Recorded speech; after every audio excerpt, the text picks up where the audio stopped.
You're listening to Dropping Pins, a story-based learning series from the OKS Hunter podcast, hosted by Derek Melkor, and aimed at helping you hone your whitetail hunting skills. You'll hear the aha moments when known and unknown proven whitetail killers started consistently putting mature bucks on the ground.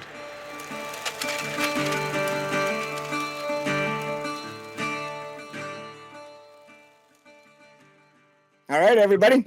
Another episode of Dropping Pins about to be recorded here, and I've got our guest / co-host Anthony Heller on the screen with me because Anthony is been hosting the Deer Vane podcast for, I think you just said, about 6 years. He's got well over 200 episodes logged, so he's gonna host this one with me. We're gonna do a little dual podcast here. So Anthony Heller is the guest, but we're also kind of guesting on his show too. So it's a fun little double dip here. But Anthony, thanks for joining us this morning. How you doing, buddy? Good. Thanks. Yeah. Thanks for having me. And I appreciate the double dip. Like we were talking before we started, getting time right now in my life is really difficult. So getting a podcast or two done a week and being able to snag one from here and just roll this out on my stream as well, which would be fantastic. So thank you. Yeah, thanks for the invite as well. I know you've been world traveler as of late. Yeah, it's been a fun summer with a little bit of traveling in there. It's been really good. I've switched fully into thinking about deer and hanging cameras since I've got back from my little worldly trip. But it sounds like with building a house and 3 young boys and your pretty busy full-time job, have you had a chance to start thinking deer, or are you in knee deep in building permits? Yeah, no, I made the mistake of watching a couple Hunting Public episodes on YouTube. And so like now I'm back in it. And so, yeah, we prep for the archery shoot. Like you guys have your archery shoot coming up this weekend, isn't it? Yeah. Yeah. Ours will be, so when this airs, ours will have just happened. I think this will probably come out on Monday. So this will be a good time to plug your archery event because it'll be a few days before you kick off your playground shoot. Awesome. So I was at last weekend with the chaos of life. As Derek said, I'm building a house, GCing it myself. I'm not actually swinging a hammer on anything. But GCing it, doing all the permits and all that stuff, man, it's a wild ride doing all that stuff. But yeah, I've gone back and forth, and maybe off air, Derek, or anybody wants to contact me, I can walk you through the financial savings. It is outrageous what people are charging, like between Madison and Milwaukee area, to build a house versus what I'm able to build it for myself. So it's generally like you're saving somewhere between like 4 to 6 times your annual income. Like it's ridiculous. Holy crap. So it's like, that's how I look at it, is 4 additional years of work for me. Holy shit. If I were to not do this, right? Now, this isn't gonna be just a home building episode, but I do have a question because I had a buddy, he and his wife did the same because she's got some background in engineering, construction stuff. So they general contracted themselves. Yeah. They ran into issues with contractors that didn't work with private GCs. Yeah, private Did you have that as an issue also, or was it okay finding people to do the work? Yeah, the hardest part in that is actually finding a bank that'll give you the money without a contractor's license. So that was it. But money talks. So if you have the money, they'll always lend you money, right? So, and that's all ratios for them. So as long as you got money, and we bought the land outright, so we own the land that it's on. So so the bank can put liens against that and whatnot. So it makes them feel a lot better. But basically, as far as contractors go, no, I actually have had more contractors appreciate that I'm the home builder and I'm building it, because now they don't have to you don't have to play phone tag. Oh yeah. So, and also they get to increase their margins, because like when a contractor works with a GC and they continually work with that GC knows what the prices are for everybody. So, maybe a plumber typically makes 20% on their job, right? Maybe that's what they usually shoot for. When they work direct with an owner, they can bump to 25 or even 30% because I don't know what their typical price is. I don't know so they can bump their margin. And also with working directly with an owner, they don't have to go through like, any sort of funny business on the number side, any sort of labor issues. Like if the GC's like, I need you at my house now, you can't work for this other GC.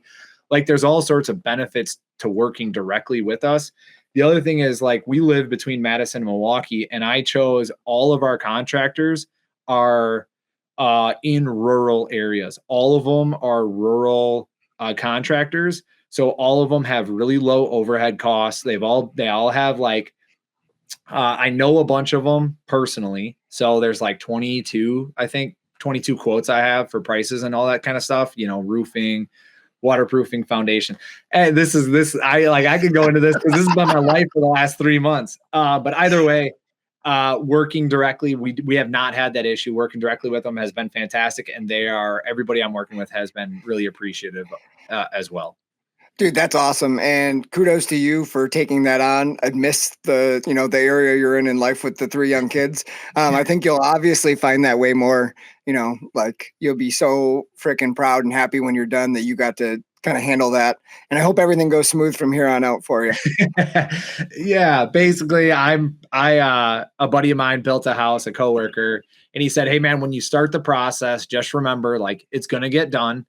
And at the end of the day, money will fix everything. So if you're saving money as being your own general contractor," and I threw out that 4 to 6 number. I have no idea what you or anybody else makes financially, but generally like that seems to be like a decent number. So it'll all get done. It's just money. If you have to work extra years or you don't finish your basement or you don't get, the specific flooring you want, you can always replace it in 5 years. Like it'll all get done. Enjoy the process, enjoy how it all shakes out, and just keep it like we did have to fire an architect right away. Like, so I had to so that was a whole thing that set us back like 3 months because the guy just wouldn't. He said, "I'll have it for you tomorrow," and it'd be next week before we got it. "Oh yeah, I'll have it for you in 2 days," and it'd be 2 weeks.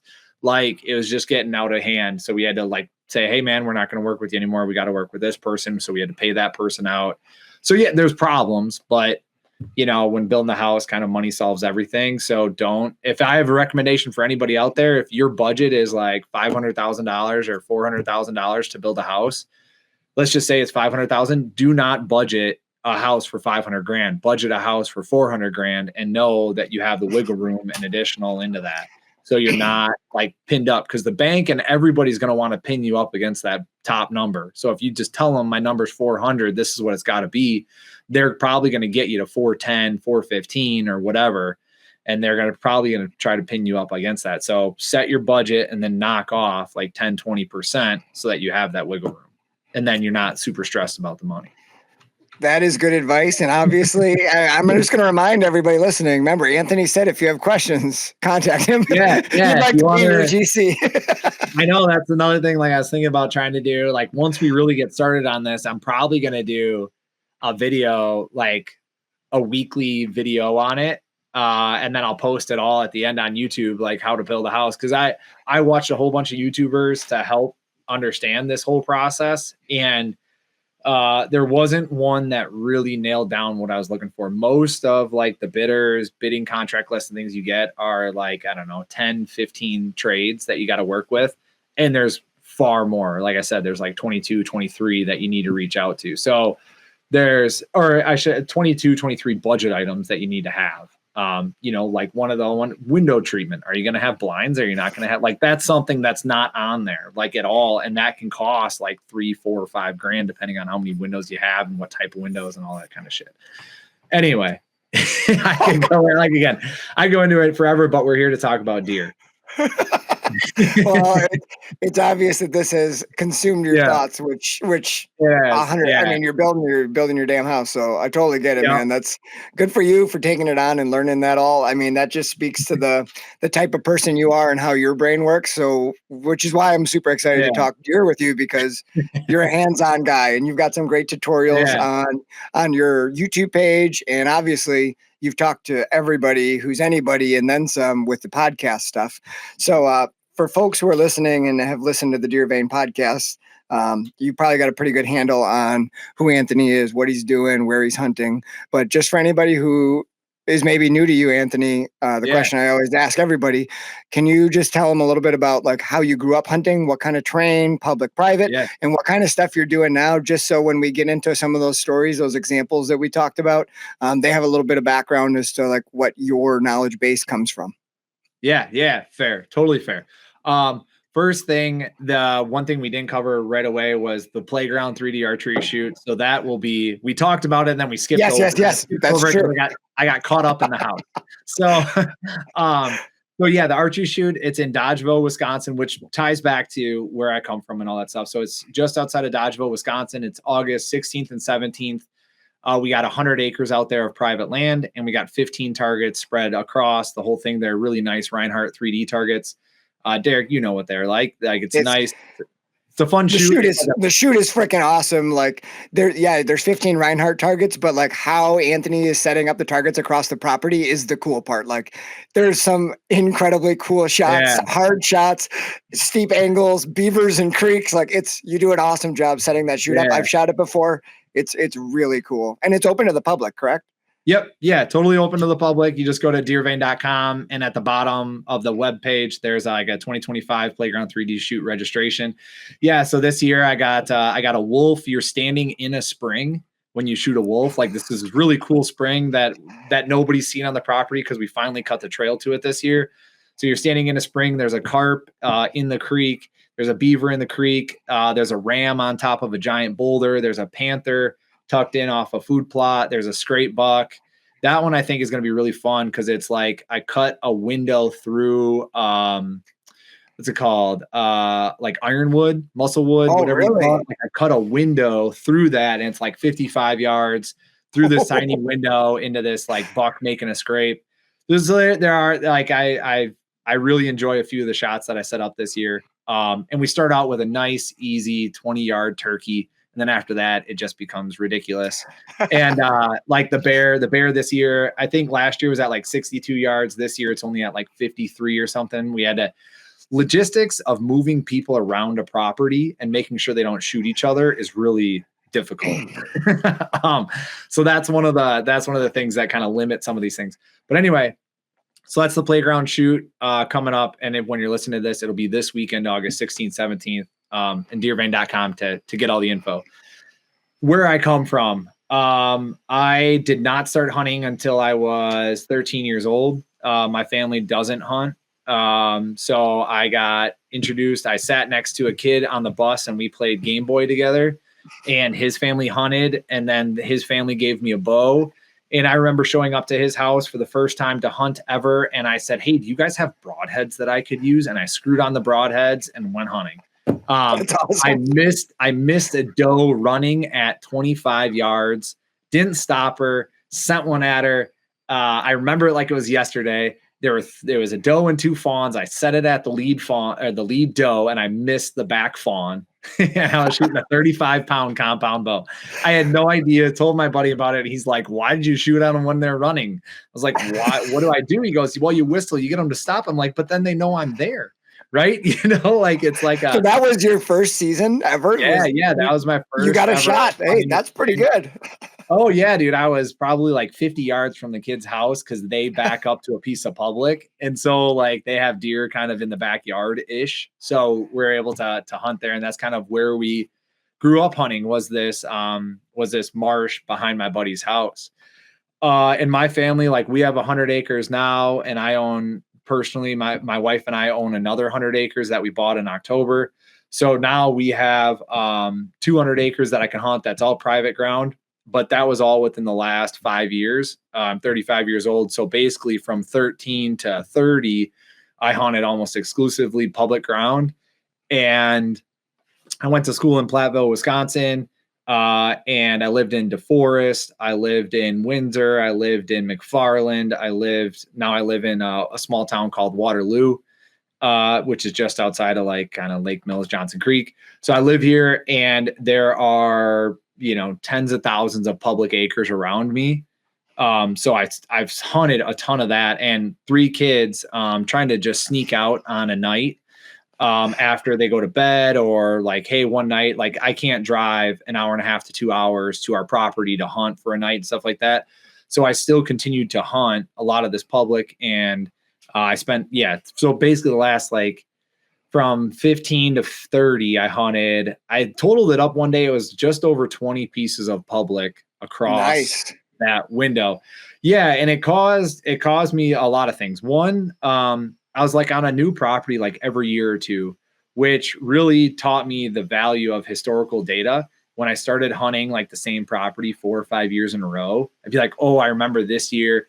So historical information has taught me a ton on properties, and moving properties all the time is just really difficult to figure out how bigger deer, not just deer in general, but how bigger deer will use a piece, where they like to bed and where the pressure is. Like pressure is probably the biggest thing that I've picked up on having historical data, because you always think you find no pressure, and then you hang a camera or you go hunt it during season, and all of a sudden you see 4 people and you're like, Jesus, I thought I was back here. I guess I'm not. Right. And so you got to continually learn that capability. And the only time really to learn pressure is during season. Like you can see trash and you can see tree stands and stuff like that. But if there's other guys who are decent at, the other guys who are mobile saddle hunters, regular, tree stand hunters, or even ground hunters, like those guys, if they're good at their job, they don't leave a lot behind for you to find. Which right? in the last 5 years, I would say monitoring pressure has really become more challenging because of exactly what you just said. Like you used to see, oh, this is the dude's hang on, it's got orange ribbons, there's garbage from the last couple of years. You knew. But now, like you just said, like people are definitely way more mobile and are getting into areas, listening to podcasts. And I think determining pressure and how much it changes is way harder than it was, say, 10 years ago. Yeah. 10 years ago, boom, okay, there's a guy.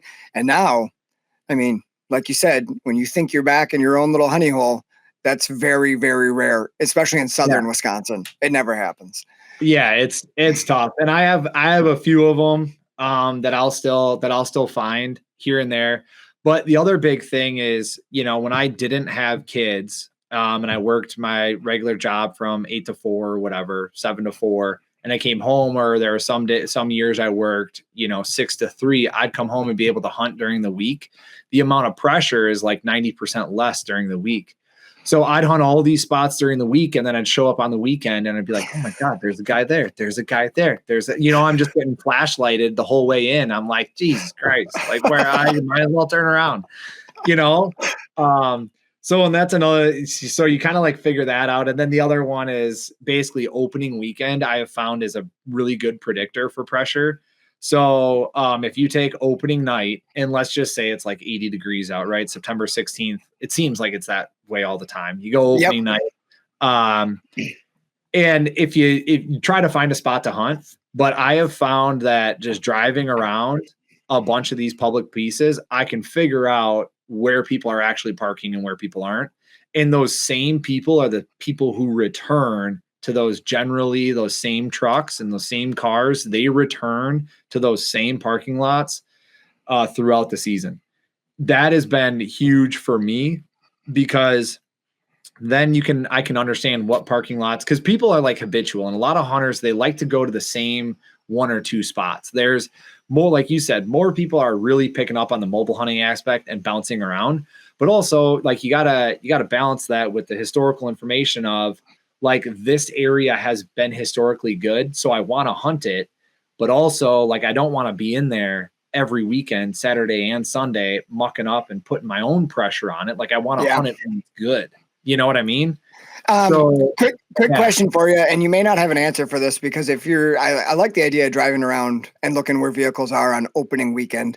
And maybe you haven't been able to pick this up because I don't think you're probably chatting with all these people, but like, do you think there's a correlation between who's out there opening night when it is 85 and the mosquitoes are terrible, and like, I don't want to say the quality, but like the dedication of the hunter? Yeah. Like, I feel like if you drive around and you see a couple trucks in one area on opening night when it's terrible conditions, those are probably the guys who are going to be pounding it and like are maybe not, it's hard to say if they're good hunters, but like they're going to be dedicated to it. Otherwise, average Joe guy, like who wants to go sit when it's 88 degrees and there's mosquitoes swarming you? So I feel like that might be an indicator of like what you're up against for the rest of the season too. I would think so. I would think so. I don't know. Like I've seen guys that look like total googans, like out there on opening weekend, like it's opener a bow. We're going to go. I brought my buddy. We're, heading out. And I've also seen guys who are like Joe Rentmeister, who's just like, yeah, dude, I take the whole first week off and I hunt the whole first week. So I can get there before pressure does, which is like, obviously Joe from Hunting Beast, like he's a really great buck killer. He's really good at hunting. So like, have a mixed bag. I don't know the answer to that, and the other one is like, I have, like I said, I have 3 kids and a lot of other, middle-aged dudes have kids as well. And so, maybe you don't hunt the mornings. Maybe the mornings aren't so great for you. But on opening weekend, people just hunt. So they just want to hunt. So that's another thing that I'll do is in the mornings, I'll just go for a drive. Like I'll throw the kids in, or even before the kids get up, like I'm too late to hunt, but I don't want to hunt in the morning. I'll just grab my coffee and go for a drive and check lots and see what that looks like and see where people are. Just because then, if you wanted to hunt somewhere that evening, who was in there in the morning, like that can help too. But the question was my background. I mean, I'm going off on these mega tangents. So, but yeah, hunted a lot of public, hunted a lot of different pieces. And then, but now I'm transitioning more into the private ground stuff with some public. So I still will hunt the public because there's still some great spots that I really, because that are really good. And I think that a lot of hunters will confine themselves to a piece of private because it's private and no one else can hunt it. But if it's not good at that time of year, it's not good. Like you can't will it to be good. And if you put cameras out and there's just nothing showing up and you've hunted it years over years in the early season and it's not good early, but you want to hunt, don't hunt that. Go hunt something else that's good at that time. Go try to do some of these swamp buck hunts. Go try to do, a canoe paddling. Go try to, I don't know, hunt some Southwest driftless area. Like go try something else. Because that's, I feel that people get stuck in a way that, like, oh, I've hunted this 40 for years. I mean, do you hunt a whole bunch of different pieces? I don't know much about your actual hunting stuff. I hunt a lot of different pieces. And like you were saying before, like I'm bouncing around. I've got cameras on a lot of different pieces right now to kind of tell me where I need to spend my time and how much pressure is coming in. All public, but I've spread myself this year further than I have in the last few. I've tried to confine what I do. So I could learn the historical data and learn these properties better. But then last year I had a huge influx of pressure that wasn't there the year before. Last year I go out and there's freaking cameras everywhere. And I'm like, well, that's not going to work out. Yeah. So I kind of bailed on that area and spread out to some different spots. But most of it's really flat stuff, which is a question I had for you. Like the Johnson Creek area, I don't know a ton about Western Wisconsin other than the driftless. You get big hills. Your private ground where you do your playground shoot is big hills and bluffs. Is most of the stuff that you're familiar with more flat stuff, like marshy, swampy, or are you used to hill stuff? No, well, the hill stuff just pisses me off, but because the wind just sucks in hill country. But yeah, the majority of my life has been spent hunting swamps. And that's where I've been able to get the most amount of big buck encounters, large buck encounters, whatever, are in swampy areas. Cause I hunted like the Wisconsin River bottom for a while. I hunted that for a few years and that was a super fun hunt. Always fun. You never know what's showing up, and like cameras were showing megas coming through there, but like it's really sporadic. You don't know who's going to be there. Because there's beaches, there's boats, there's people, there's fish. Like you just there's just a lot going on in that whole riverway. I would imagine a lot of duck hunters also using that. And setting up. Oh yeah. Yeah. And then like the dam is closed and then it's open and then the water raises and then habitat changes. And then people are like, oh, you got to hunt those islands, so you want to think about doing that. And it's, I don't know. There's just so much ground to cover over there. But yeah, the majority of my stuff has been flat ground, and our new piece is flat ground. So swamp, like it's 100 acres and there's the back 40, 50 is tamarack swamp, and Nice. the front like 80 or whatever is like ag with some hay fields and some more little swampy areas and whatnot. So good bedding stuff, good food stuff, and kind of everything in between. And then Southwest Wisconsin hill country. Like that's you can't hunt, but I mean you can. It's extremely difficult to hunt bottoms, and bottoms are where you find the biggest scrapes, and it's because those thermals and the hubs and the wind and everything just dump down in there. So then your brain is like, dude, I need to hunt here. And you sit in there, and every deer that ever comes into that scrape smells you 50 yards from the scrape and busts because your wind is just swirling like a mother. So, but it still lures you in, and you're like, man, maybe I can hunt it this morning because there's no wind. Maybe I can hunt it this way, and you keep trying. Right? It's so hard. It's so hard for guys who don't hunt hills all the time, like myself. I'm mostly flat ground shit. But when you do it, like when I go down to Illinois and there's hills, like in your head, like don't hunt the bottom, but you're like, well, what am I gonna do? Go sit on that ridge where there's a little sign, or should I sit down here where there's all the sign? And it's so hard to pull yourself off. Like it is so difficult. Last year I hunted, Vinny Marquise. Yeah. Yeah. So last year he and I went out, and he was cameraman with me, and we kind of ran around. It was a northwest wind, but the deer were showing up in an area where only like a south wind was good. And I was like, crap. Well, let's go down to the bottom and seeing, because sometimes that north comes in, hits that hillside and funnels backwards. And now all of a sudden it's south in the bottom.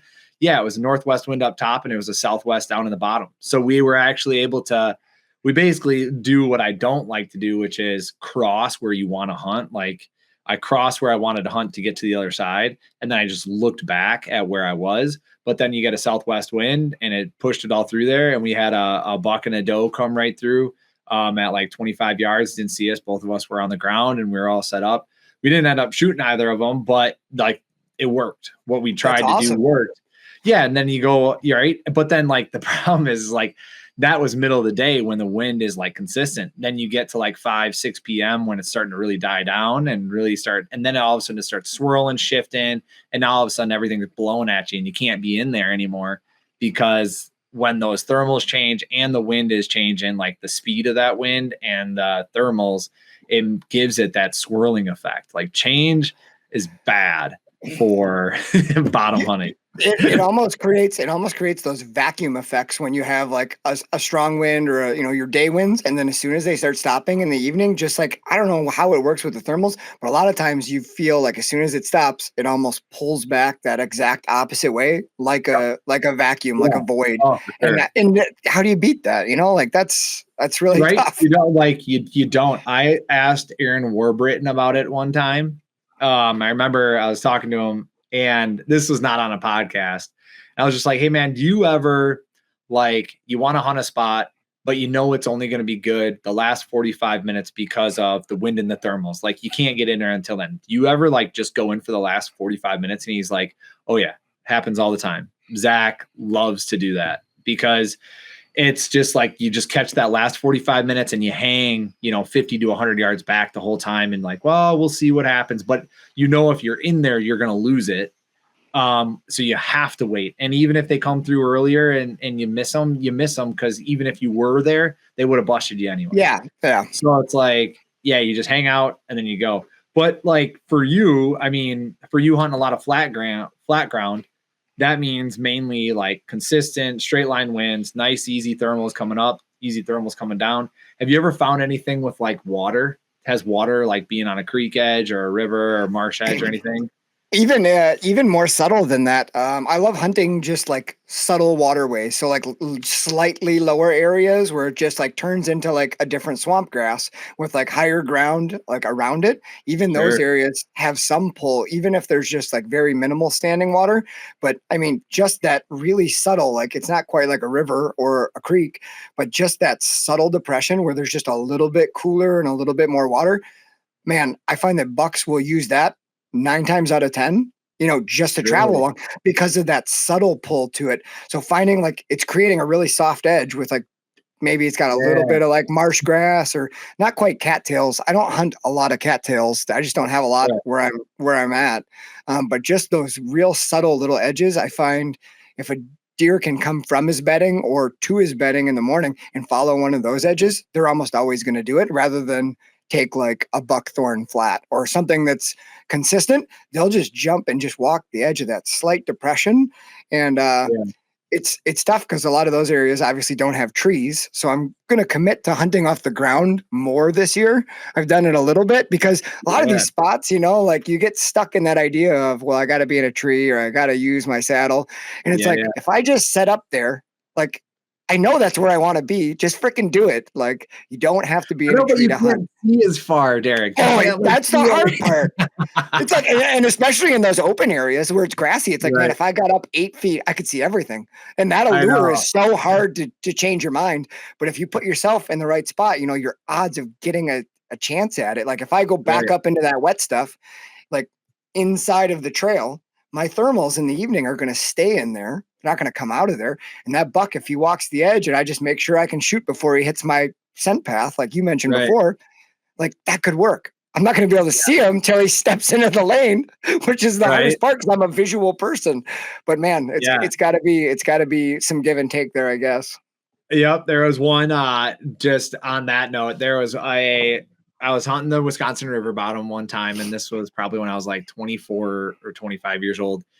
And I was trying to get into this area, and it was a whole bunch of poplars or aspens or whatever, birch, whatever you want to call it.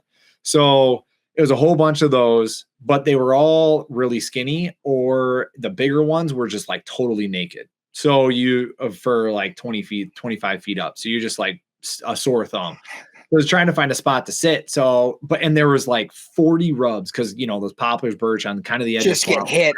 Just get nailed. Ridiculous. So I sit on the ground, I kind of brush myself in, and this was a huge life lesson for me. I'm sitting on the ground and I hear like something coming. I'm assuming it's a deer. And out pops this really nice 8-point, probably 120, 130 inch, comes right to me and he's staring at me. I see him at 15 yards and he just comes right to me. My bow wasn't ready. I wasn't sitting up. I was sitting on my butt, flat on my butt, leaning back. And he just came into 5 yards, turned, walked around me. I had a perfect wind. I just didn't move. Walked around, made a rub 6 yards from me, just sat there rubbing his head. And I was trying to switch, but where he was, I couldn't even shoot through the brush anyway. And then he just worked his way out of there and got in behind me and then blew and bounced out. But that was the point where I was like, ground hunting. No longer am I ever ground hunting where I am not in a position to have some sort of screen from when I see that animal initially to where I can draw. Like if I have a ground spot, I can see him and then a screen so I can move and then I can draw and shoot him when he comes back behind that screen. So that is like, if you're ground hunting, that's like my biggest tip is having those draw lanes. That's a really good one. And I've done something similar for turkey hunting, where like, you know, like that camouflage netting, like the hunting public guys use it all the time over their camera. But like it's not the same stuff that they have. They have like, it seems like almost like plasticky. I just got like the real tree hardwood shit from Fleet Farm. That's like a cloth. Yeah. But I cut myself like almost burlap. I cut myself like a 8-foot wide piece of that. And then when I was turkey hunting, I was like in some brushy shit. So like, I didn't have a tree to lean against, and I hung that up like right in front of me. I had my decoy I'm a left-handed shooter, so I had my decoy a little bit to the right. This piece of burlap shit just hanging in a tree. It's behind the tree, so it's not like super obvious. But then I had like a little visual lane just to the left of that, and the turkey was off that way. And that worked out exactly like you were saying. Like I saw the turkey come through the opening. I had this screen of that like burlap to like get my gun up and get on the opening. And as soon as the sucker walks in the opening, you're ready. You're already like drawn with your bow, and it worked great. So I think having some, like, if you don't have like great brush to screen you, even like some little piece of anything camo that's going to blend in, that's just going to block, right? Like that's just going to block your movement a little bit, could work great. Yeah, no, I would totally agree. And if you're trying to do that, trying to do the ground hunting, that's like Number one, I hate ground hunting because I can't see everything. Like it just like gives me anxiety. Like what is over there? What was that noise? I want to stand up every 15 minutes. Right. There's that one. And then the other thing is if deer are coming in, like I always try to be like 15 to 20 yards off the trail so that you're not like right on top of it. And there's just a whole, like, I think personally, recurve or a longbow is a better option for ground hunting when you're trying to do under 15 yards than a compound is, because you can basically shoot it at any angle. You can snap shoot, you can draw. Like it's easier to hunt that way than with a compound where you got to draw, settle in, get your pin, and get all the form right so that everything shoots right. Versus a recurve, you can just kind of pull it back, let go. I was just listening to I think it was on the Hunting Beast podcast. Jared Scheffler was on there, and they were going through and talking about like his top 5 favorite hunts that he's done. Yeah. And he was talking about how now he practices like laying flat and like shooting from almost like laying on his back. He like practices from laying on his belly because like, you know, we got some marsh grass around us to hide us a little bit, but a lot of the shit he's doing out on the prairie, there's barely anything. So yeah. Shooting from like weird positions where if a buck locks onto you and is just curious, he's coming toward you with a compound to draw your bow, give him that motion, and then hope that he stays like interested long enough for you to settle in and check your peep. Like, yeah, so you're right. That's a lot more challenging than just being able to instinctually shoot. Right. Yeah, so I like that's at some point in life I want to get the time to be able to turn that page. Not this year. Not this year. Not probably the next 10 years. But yeah, my success ratio isn't as high as I'd want it to be anyway. So like, I'm not gonna switch, right? So I'm not gonna switch to a recurve. But yeah. So I guess what about for you? You had asked about cameras earlier. Have you said you've spread more far and wide than what you already had? Yeah. Because that was due to the pressure that you experienced last year? Yeah. So I found an area a couple of years ago. This is our 5th summer down here. So I'm learning lots of new areas. You know, I went through a lot of properties trying to figure out where am I going to kind of focus my attention now that we live down here. And I found a property that's a good size, and it's just a shithole. Like, and I hung cameras there the first year, and I got a lot of big bucks there because it's really challenging to hunt. There's not a lot of trees. Anywhere there is trees, there's pressure. So the deer have caught on to that, and it's just nasty enough that every year it seems to hold a handful of mature deer. So I like that. Like I'll figure out the hunting part of it, but like I got to find a place where there's big deer. So I really focused the last 3 years on this property and got to know it pretty well. And then, like I said, last year I went in like July or August to hang some cameras, and all of a sudden there was cameras kind of everywhere, and there was a lot more pressure in I mean, some of the obvious spots, but also some of the spots that aren't so obvious. So there was some good pressure. There's people who know what they were doing, or I would consider, you know, maybe a little bit above average as far as where they were at.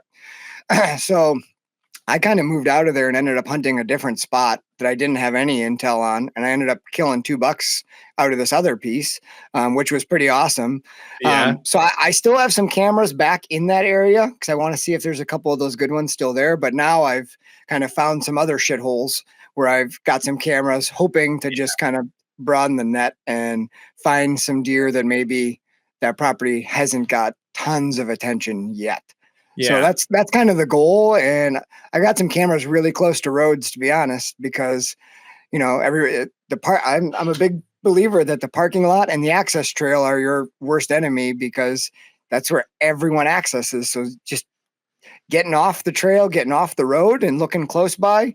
I got some cameras pretty damn close to roads this year just to see what's going on. I got one I got to throw up. I got a spot like that where I found like 4 or 5 scrapes 30 yards off the road, but the parking lot is like 100 yards down the way, 150 yards.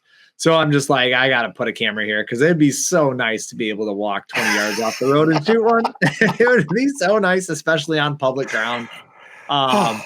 So I dream of a drag like that. I dream of a drag like that. Yeah, exactly. I was talking to one guy the other day. He goes, "Oh, I only shoot them if they're going towards the road. If they're going away, I don't even bother." And he's like an older guy. I was like, "Ah, that's fair, man." um, but I do have a buddy, and this is like, I have a buddy who is he's an avid camera guy. And he hunts maybe like 20, 30 sits a year. So he's a busy guy himself, but he has, I think, like 82 cameras. And he Holy puts shit. them, he tries to get at least 50 out a year. And he's like, of the 50 I put out, I'll probably, like, he's got a bunch of cell cams now, but he's like, I'll probably actually only hunt like close to maybe 10 of them, maybe 5. He goes, yeah, I just spread them far and wide, and I'm looking for a buck that's like 160 or better, 170 or better. And those are not all over. And especially hunting public ground like this, like they're pretty far and wide. So I have all these spots. I'll throw all these cameras up, and a lot of them I won't even return to until January or February to just go pick them up and collect them. Like they'll die and batteries will be dead, whatever. I got nothing on them. Who cares? I just leave them out there and I'll come get them at some point. So like that is one thing that's made me think about that. Cause I had a really good spot last year that I really liked. And I went in there and there were 2 cameras in there, 2 different cameras, 2 different types of cameras, 2 different types of locks. I know myself, I'm a mix match guy. So that could be the same person, could be 2 different people. It was a really good spot. And I never saw another hunter out there, and I never saw him on my camera either. So I was kind of like, okay, did these guys just put cameras out here and never come back because they didn't get? I got 2 really nice bucks. Like one dude, I'll have to show you this picture. I mean, he was like 14. He was like 7x7, and he was huge, and he had like 12-inch brow tines. Like his brow tines were as tall as the rest of his tines. It was absurd. And I hunted him one time, and I never got another picture of him, and I never got back out to that spot, and I never saw him. He was in there at 3 a.m. So I hunted him that morning and that evening, and I never saw him or anything. And so I was like, all right, and then I just, like, life got busy and I never made it back out to that spot. But he also never showed up on camera again. So I don't but he was a massive buck. But I think it's really important for what you're saying, which is the diversity side of things. You can't have all your eggs in one basket, because all of a sudden, if 3 guys show up that are just like, oh yeah, we're going to check out this property, and they're all, I don't know, 6 out of 10, 7 out of 10 hunters, like they're going to scour that whole place. And all of a sudden you got all this pressure that you never thought you'd have. And now that spot is kind of blown, and you need another spot to go to. And I strongly believe that, like I said, by me, there's tens of thousands of acres, and I have walked probably almost all of it. 90% of it. And I have, 70, 80 pins, which is where I would put cameras and where I'd go hunting across this whole thing, because there's just so much that when you're hunting public ground, there's so much, unknown out there of what's going to happen during season and when you personally can hunt. That's the other biggest thing. Like if you can only hunt Saturdays, and some other, family of 5 wants to go hunting on a Saturday, and here you are trying to go to the same spot, you just don't know. And that's like the nicest part about owning our ground now is like, no one's going to be there. Right. I think that's one of the most underrated hunting tactics that's never talked about that much, which is the time that you can put in. Because I don't give a shit what your hunting tactics are, how many cameras. If you can only get out a handful of times, you are at a severe disadvantage. Like there's just no way. If you're able to have a job where you can get off and hunt weekdays, like multiple times, that is such a freaking advantage. I don't care. Even if you're a lousy hunter, if you can get out there during the week and put in hours, you're going to be more successful. It's just going to happen. So that time factor is huge. I think there's 2 major things that really help guys kill big deer. And even for all of if you watch the hunting public, those guys, there's 6, 8 guys that are basically hunting the entire season. And they will probably knock down 10, 11, 12 decent bucks throughout the season. Maybe not even that. And these guys are hunting September, October, November, December. These guys are hunting 120 days and you multiply that by 6 guys. So these guys are hunting 720 days, basically, or close to it. And they're getting 10 deer. So you're looking at like 10 out of 700 days that they're hunting. And you take an average guy and he's getting out 15 times. That the odds are not in your favor. And these guys are doing it all the time. So the two big things I'd say is time during the week, and then weather, like being able to look 10 days out and seeing a cold front and being able to take those 3 days off around a cold front in October. That takes your chances from 1 out of 100 to 30 out of 100. I'm a big proponent of, if you can take the time to hunt, no matter what the weather is, do it. Like, go spend time. But you're absolutely right. And we just talked about it on the last episode that just of Dropping Pins that just went out today with my buddy Bo. Weather switches and wind switches, your odds go way up, right?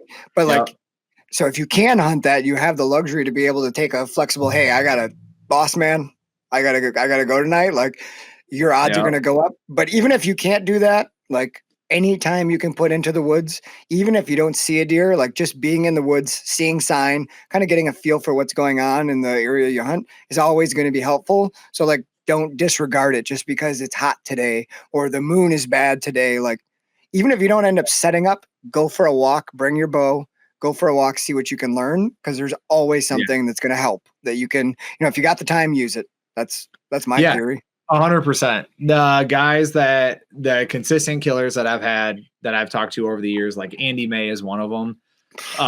Right. That dude kills bucks. He's a teacher, right? He works in public school system, and he turns and burns on a Friday. He'll leave Friday night. He'll go somewhere. He'll get there at 2 a.m. He'll hunt Saturday, Sunday. Maybe he'll take off a Monday or something like that. And he'll go back.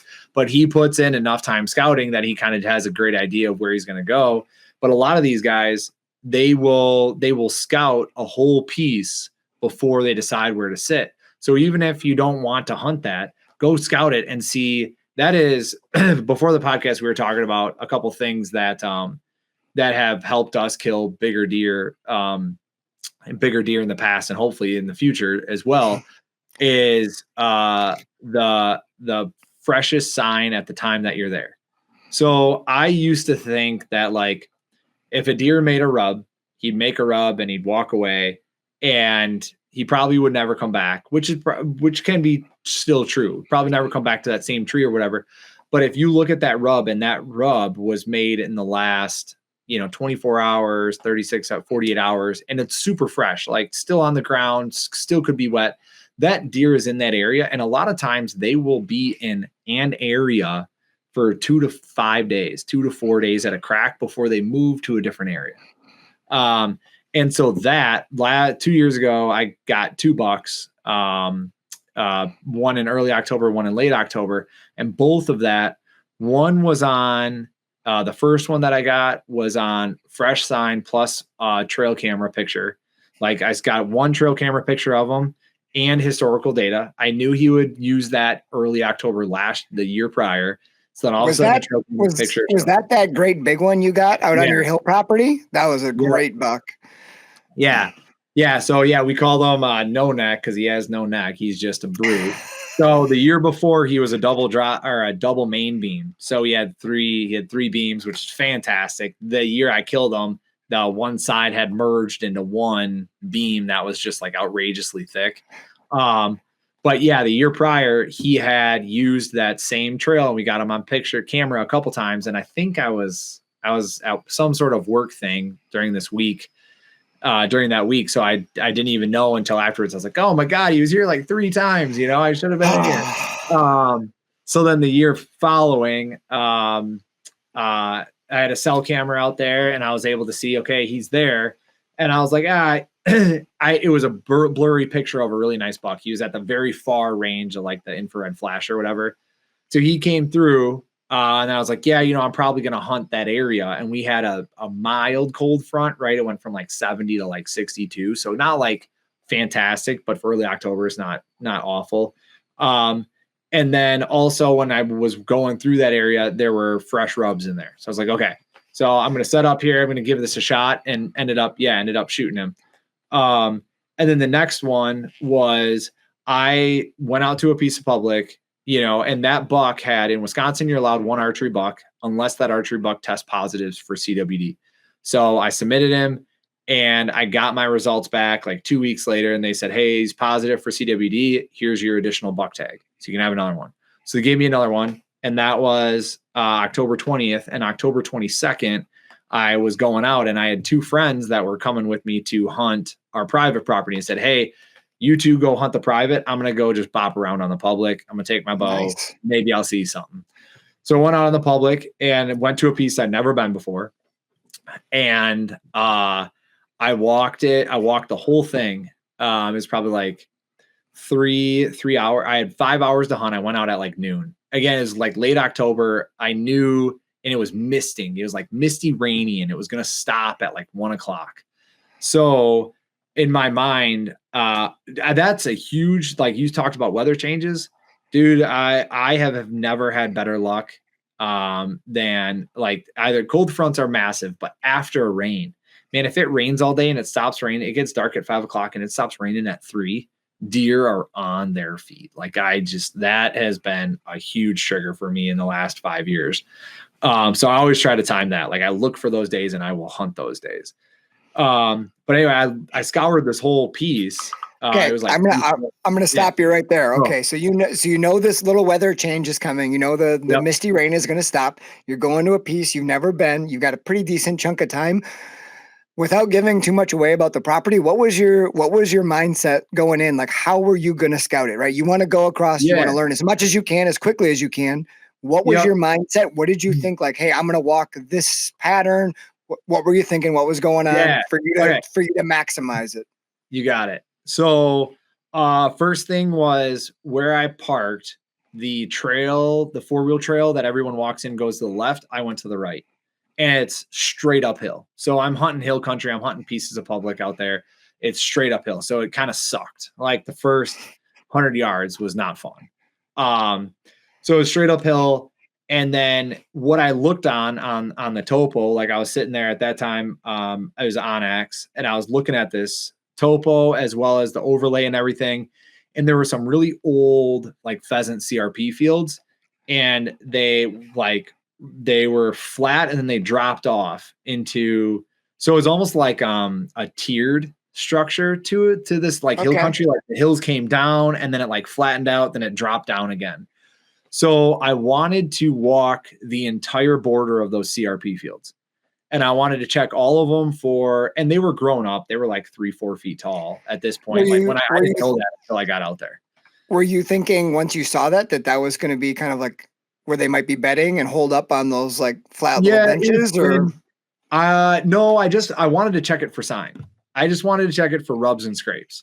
I thought they would still be bedded on the hillsides. So in hill country, a lot of times they're bedded kind of on the top of the hills. They might be bedded in the middle of the hill and whatnot, but I just wanted to check all its edges. You hunt, know exactly that on the flat land, like you're checking swamp edges, grass edges, tree edges. So the CRP mixed with hardwoods, I just wanted to walk all those edge, check for rubs, check for scrapes, and see, and maybe I'll bust something out. And again, the rain was stopping, so everything was super quiet, so I could slip around really easily. And in this area, in the hill, a lot of the hill country, when you have steeper hillsides, you get a lot of that swirling effect. But if there's more of a wide, slow roll, you can get like a consistent wind.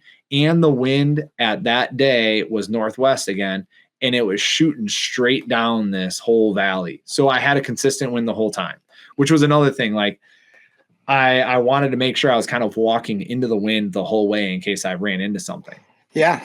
So I get up this super steep hill right off the bat, and there's this old CRP deal right in front of me right there. And that was kind of where I wanted to start. It's this big pine row and then an old CRP deal. And in that CRP deal, there's 4 cedar trees, and they are rubbed to pencils. So, and they were fresh, and I was like, oh shit, here they are. So this is like, so like it happened right away. And I'm looking at them. I'm literally staring at these things like, dude, this has got to be a decent buck. And I look over, and there he is making a scrape at 50 yards. I'm not kidding you. Like, he's right there making a scrape, and I'm just standing here in the field, and he's standing on the edge of the field with his eyes in the leaves. I hit the deck. I'm like, oh Jesus, hit the deck. And like, I was like, this is really happening right now. It was a really nice 8-point. And so I'm like, it's a really nice 8-point. I'm not sure if I'm going to shoot him, but it's pretty good one. Like, I should shoot him. I go try to sneak up on him. I get busted. I get to like 30 yards because there was like, I could see his head and he could see my head when I was standing there. But then when I dropped down, there was some brush between us a little bit. So I kind of work around. I busted him. He bounded off. When he bounded off, I was like, oh my God, that's a shooter. Why did I screw that up? Shit. Right. So I leave. That's one smaller CRP field, and there's another one. So I leave and I go check the other one in it. And I check, there's some big saddles on these hillsides too.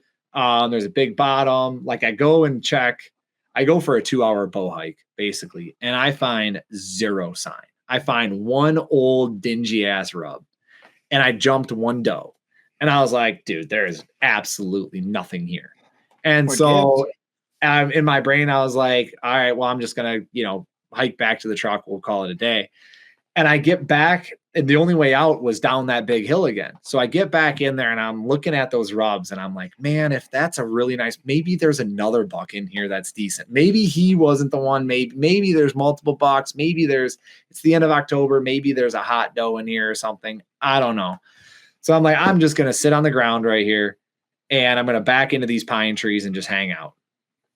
An hour later, and that's at like, say it gets dark at 6. At 4, I set up at like 3:30, 4 o'clock. Are you setting up like within bow range of those rubs, or that scrape that buck was working, or kind of in between? What was your setup? The scrape was, okay, if you picture a CRP field that is 40 yards wide and 120 yards long. And on the left half is the 3 cedar trees that are rubbed up. And then on the far left edge is where I saw him. But he's in like red brush. It's basically like the back end of the CRP is like the last 20 yards of it is red brush. And he was in the red brush making a scrape. So I can't shoot him in there. It's too thick. So I set up on the first cedar tree. I am 30 yards from the first cedar tree that has a rub on it. Okay. And I'm set up closer to the middle of the CRP because there's the other 2 that have rubs on there. And how that CRP field set up in the pine trees that were up against it, the pine trees, how I could set up on the ground, because you can't trim on public. And even if I wanted to trim, like it was going to be way too loud. And I thought they were in the area. So I was like, I'm just going to set up kind of on the ground. I'll pile some of these dead, there are a bunch of dead pine branches on the ground. So I'll pile those up a little bit, just covered like my bottom half. And my backdrop was phenomenal. It was super thick back in this.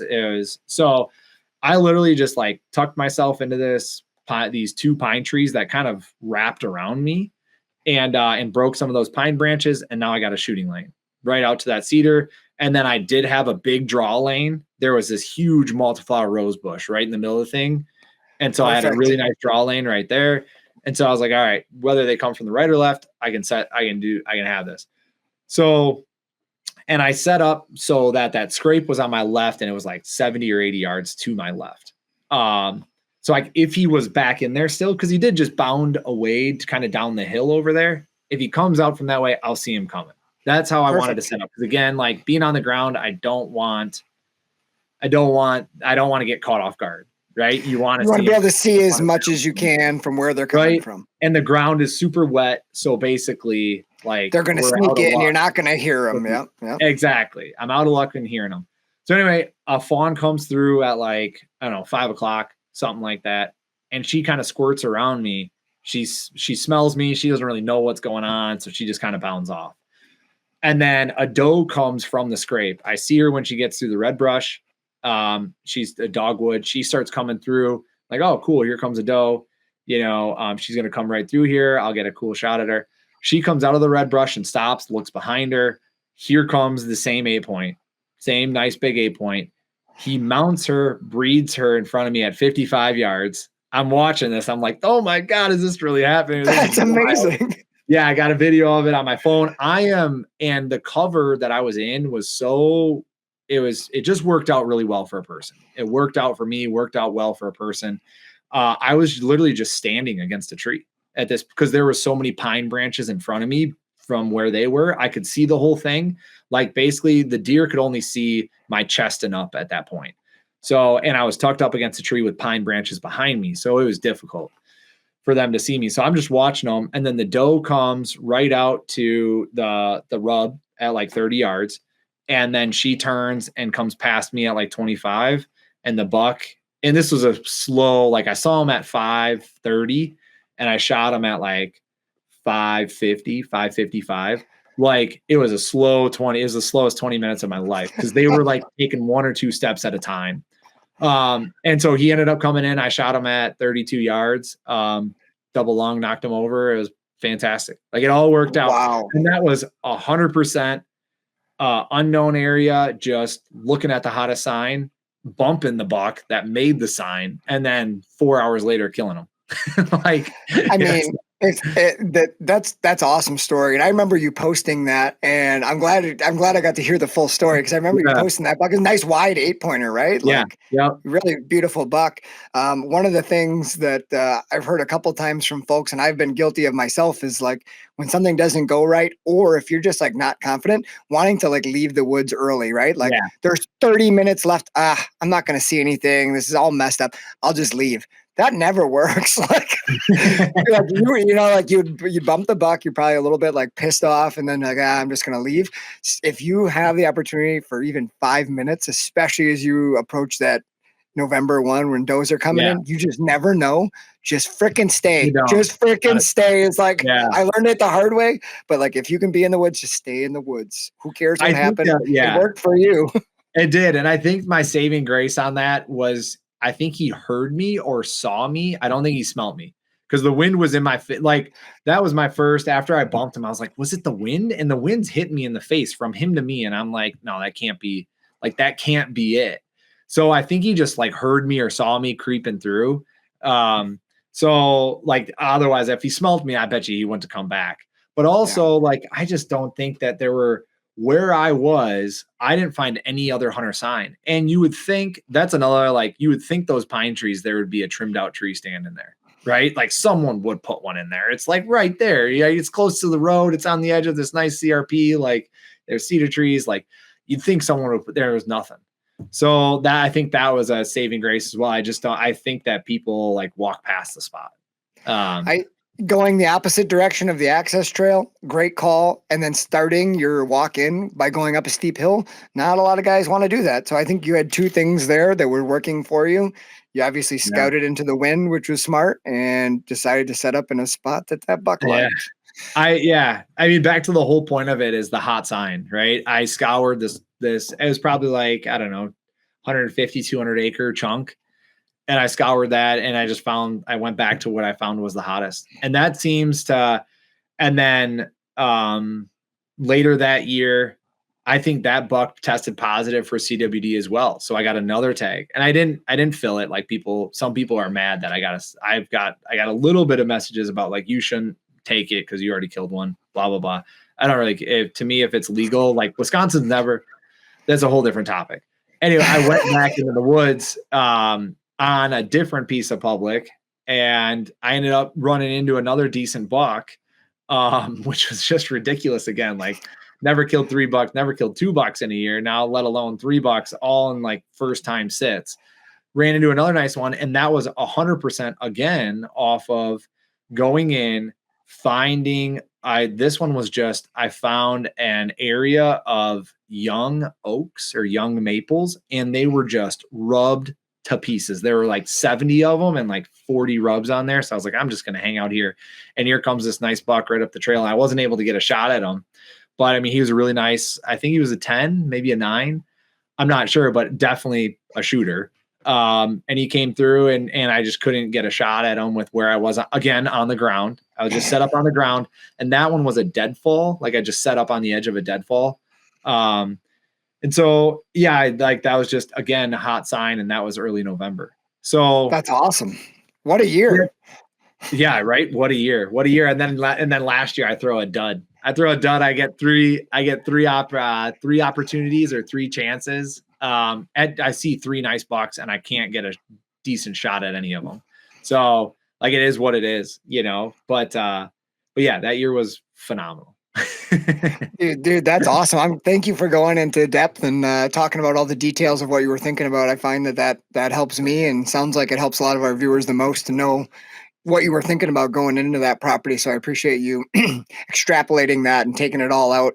Yeah, that was badass. Cool. No, you bet. So like, I guess, as far as yeah, I mean, that's like, and that's hill country. Like there's all sorts of things. I think the 2-3 things, and I want to hear your thoughts on this too. And I know I gotta run here. Like I can push this meeting like a few minutes, but let me see. Yeah, what's my schedule? Yeah, you better check it. The clock just rang 11. So right. Yeah, no, yeah. So okay, yep. All right, I got it like 15 more minutes here. So 2-3 things I think that have really helped me kill, like, or at least get on bigger deer. Honestly, like I being as busy as I am in life, I cannot discount cell cams. Cell cameras have been huge. Like whether you hate them or love them, you can kill deer with time, or you can kill deer with money, or you can have a mix. Money is buy all the properties, buy all the food plots, buy all the blinds, and you can kill them that way. Or you can kill them with time, like the hunting public does, where they don't have much money, but they just put in all the effort. And you can have a mix. And for me, I am leaning towards a little bit on the money side, which is how I would call it, with the cell cameras, spending money on that. So it saves me time. So I have, 2 different private pieces I can hunt, plus all the public. And that tells me when I do get a Saturday, where are my best odds? Where are you going to spend that time that you don't have? Right. The time that you don't have, if you can get out 10 times, 12 times, 15 times a year, those 15 times are critical. So, and especially if it's like 3-4 full days, if you have cell cams in 15 different spots and one spot just keeps hammering, like, you should go there. Right. Versus if you don't have cell cams or no cams, you don't know which spot is hitting, and you need to physically go check them all, which takes a couple days. Right. It takes a couple sits, and you lose a couple sits so you can't discount the cell cams when it comes. I want to hear your other 2. So I don't want you to go, you don't have to go in mega depth with this, but I'm just curious because I hear a lot of guys saying, I don't hang cameras where I plan to hunt. Are you okay with hanging cameras where you want to hunt, or do you try to put them, a little ways away? Okay. Absolutely. I do like what the people not like to do that because they think it scares the deer off.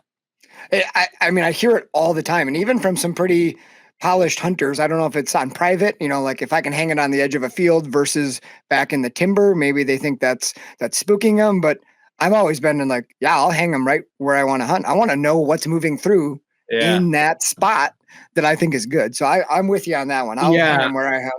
I guess like in the, it depends on the time of year. Like I'm going to put them on scrapes as like on October 10th. Like I'm going to move all my cameras to scrapes on October 10th. It'll tell me, because then you understand. I think like in some scenarios I can, like I was telling you about bottoms. Like if I move a camera to a bottom, I probably don't get cell reception. So I'm probably going to have to use a static camera, but there's a decent scrape there. And I'm going to check that every couple weeks or every week during like October to see if a good buck is in that area. Because again, one of the biggest things I have found is bucks are in an area for 3 to 5 days. And if you catch them on that first day or two, you got a couple days to kill them. But if you catch them on day, like you pull your card and they were in there 3 days in a row, and now you're in there, like the odds of him staying there for another few days are slim. Like he's probably moved to a different spot. So you need to go check those other cards or go check those other spots, because they just don't, I think they stick around an area, they check it all out, then they move to a different one, then they check it all out, then they move to a different one. That's how I feel a lot of these bigger bucks like move and navigate the piece. Because again, they're like, hey, is this doe coming into heat? Like that's October. So yeah, I would put cameras on scrapes. Now the question is, do I have a stand on that scrape or not? Can I hunt that scrape or not? And if it's in a bottom, I'm not hunting it. I'll hunt around it. I'll hunt the ridges around it, or I'll find a way to get closer to it. But then at that point, it's where do I think they're bedding and where can I intercept them? You just want to know what's using that area, because any buck on whatever ridge is probably going to come down and hit that scrape, and you're going to get his picture.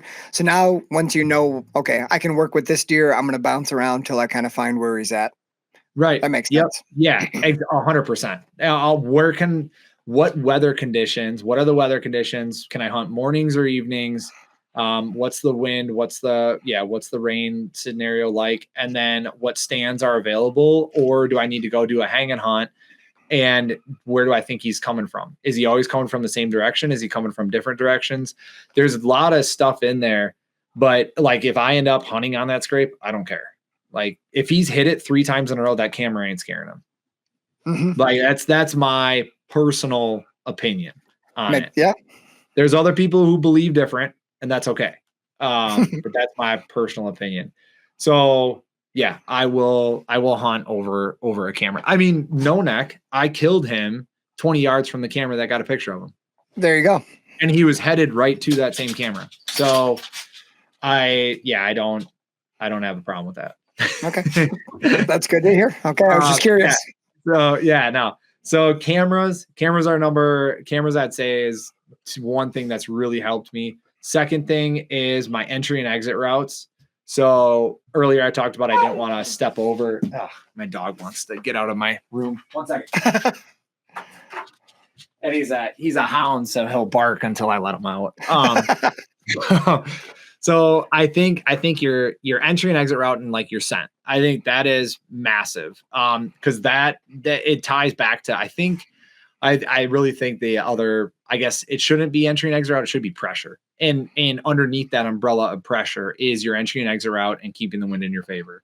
So that has been massive for me, especially on the public ground. Like I had hunted, there was one season out here where I didn't have kids yet. And I had a great job that let me do kind of whatever. And I hunted like 75 times out on this piece of public, 75 sits.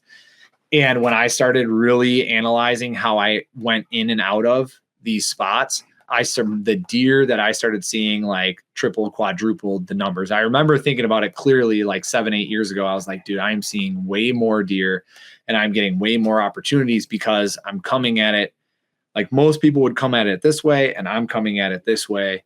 And it's not as fun, but at the same time, like it's keeping your presence out of their areas of travel, if that makes sense. Absolutely. So that's like, I think that pressure falls under that umbrella, and then also like understanding human pressure. So that's another one, trying to limit it, trying to work around it, trying to understand it. Like that's a whole nother piece. So cameras, pressure. And then the last thing,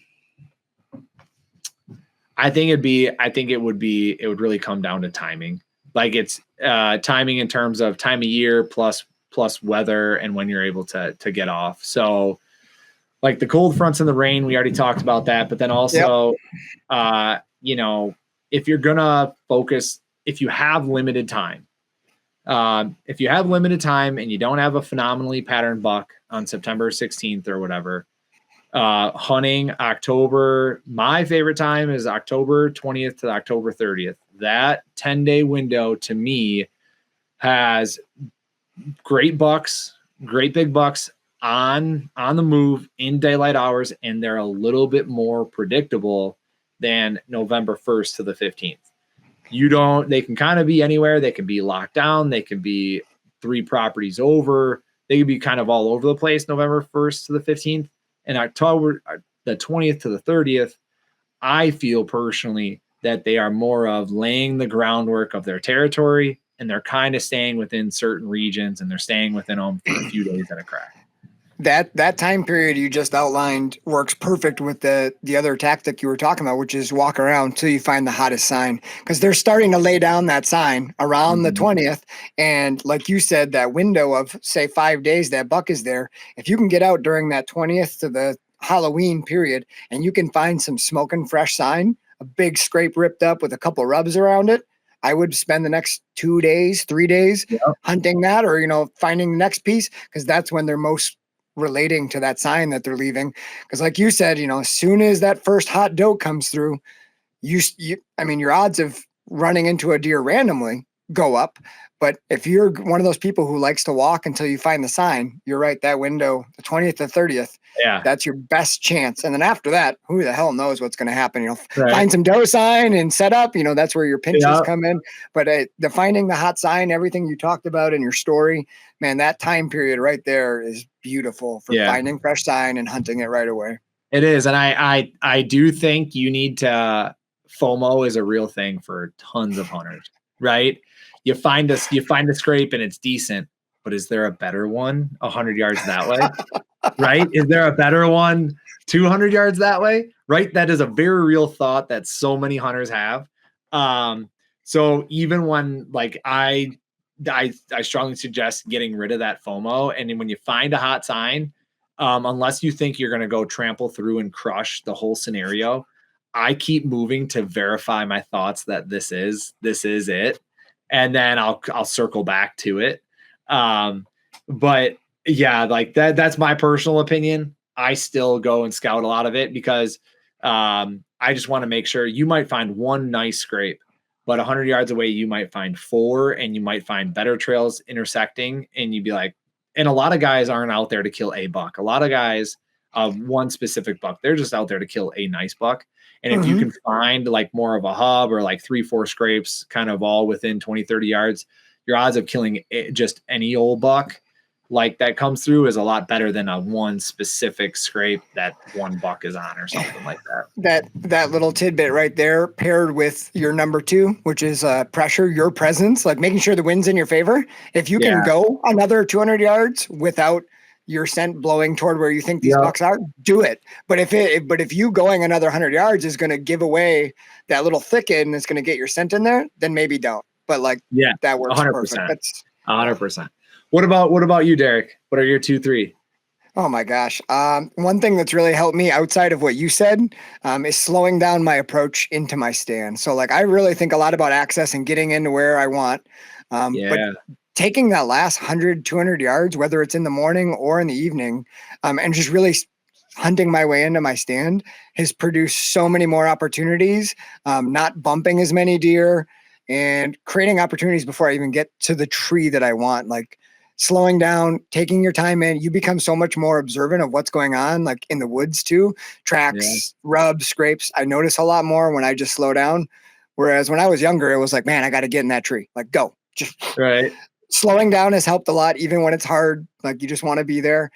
Slowing down on your way in for sure. And then one thing I've always liked to do, but has really paid off, is just hunting really unconventional spots. Those spots that maybe you can't hunt from a tree, that don't look pretty. Like that would be my number one thing to someone who wants to try to get on a big deer. Like do not hunt those pretty spots.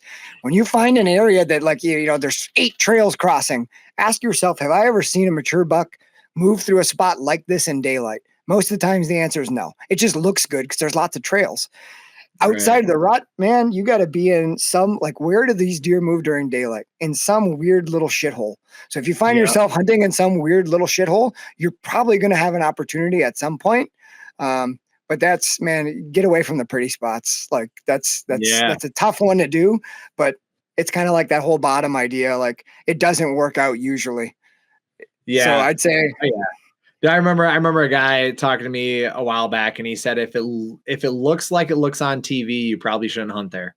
Which is right, especially on public, right? Especially on public. Right, on public ground. Yeah. If you're on private ground, that makes total sense. But yeah, on public ground, I know, a lot of guys set up on field edges and they just don't see anything. It's like, the historical data is a really good one too. I'd say that was the number 3 is sure. I've got 20 cameras out right now. A number of them are SD card cameras, and I do not plan on getting them till March. I just want to know how deer are using these areas. And that paid off for me. I know we're getting close on time here, but that paid off for me. That area that I've been hunting, I talked about, I ran a camera on the back end of this little bedding marsh, and there was a big trail through this buckthorn. It had all old rubs on it. It was the only area that was wide enough in the buckthorn for a rack to get through. I hung a camera on there, and man, as soon as October 10th hit that year, bucks were using this coming out of this one marsh, going to the other marsh a lot during daylight. The next year, it was like October 16th. I didn't really know where I wanted to go. I was like, shit, I'm going to go hunt that spot because last year they were using it mid-October. So I went in, took a big roundabout access way so I wouldn't be coming where that deer was coming from. And I got set up in this little shitty spot. I had like one shooting lane to like 12 yards. I'm like, well, this is never going to work. I had the biggest buck I had on camera that season was a beautiful, bless you, a beautiful 14 point.